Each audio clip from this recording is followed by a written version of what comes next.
Okay, so what kind of situation do we have at the moment from a USD CAD perspective?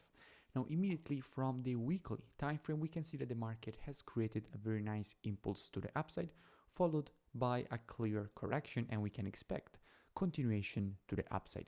Immediately, we can already recognize also another contradicting factor here from a weekly point of view. We can see that the last candle has basically this shape here. Now, if you remember, when you have a candle with this shape, you expect the next one to fill in the wick.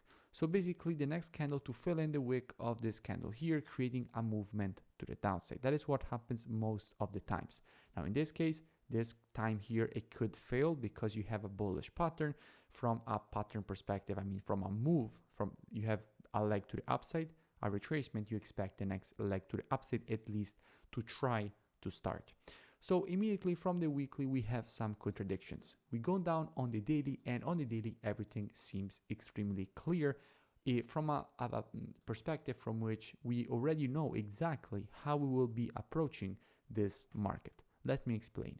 On the weekly, we want to see the move to the upside. However, as we have seen, that weekly candle, we expect the next one to make a move to the downside.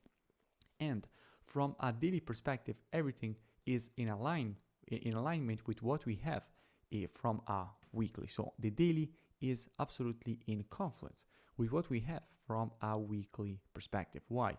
Because here in the daily, we have previous support, now turn resistance, and this counter trend line. So we have resistance, and we would like to see the market respect this resistance, but at the same time, this is a counter trend line from a weekly perspective. So if the market will manage to break this counter trend line, then it will provide a very nice longing opportunity. So how are we supposed to be approaching a market like this? Very simple. Before I show you how we have to approach it, let's go and take a quick check at what we have from a COT perspective. So what hedge funds are doing at the moment on the USD and on the CAD. But actually, if you check the CAD, what you're actually checking is CAD USD. Why? Because all currencies on the spot are traded against the USD. So if you're checking CAD, you're actually checking CAD USD. And if you want informations on USD CAD, you just have to reverse everything. And what we can see that with the last report, hedge funds have added another 8.9K shorts and 6.1K long positions. So as we can see, net positions went from 14K all the way down to minus 35K and decreased even more with the last report, meaning that overall we can expect long-term weakness of the CAD, so confirming the move to the upside, but at the same time they have already started to add some longs, which means that the resistance might actually hold. So how we will be approaching this kind of situation? Very simple. As usual, we will be reactive and not predictive.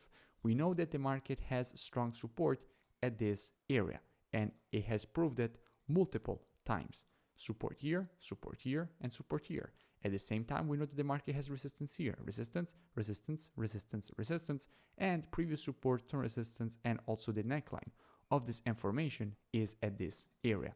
So if the market during this trading week will manage to break this zone to the upside, then we're definitely supposed to get a retracement inside of this confluence of support. And with students, we will be monitoring price action from a 4-hour perspective inside of this area, waiting for the market to provide to us one of our valid entries. And as soon as the market will provide to us one of our valid entries, we will be taking a nice long with a very good risk to reward and good probabilities for a nice move to the upside. On the other side, if the market will break this support to the downside, then all this very strong support will be turned strong resistance. And after a retracement back inside of this area, we will be monitoring price action with students from a 4-hour perspective, waiting for the market to provide to us one of our valid entries.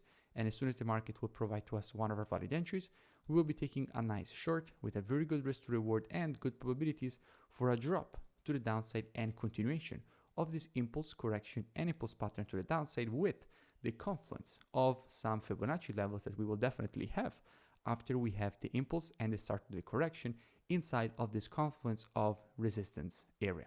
So at the moment, as usual, being reactive and not predictive, we have to wait to see if the market wants to break to the upside or to the downside, and then we will just follow what the market is showing us. If we will see proper confirmation inside of here for a long, we will be taking a long. If we will see proper confirmations instead of this resistance, we will be taking the short.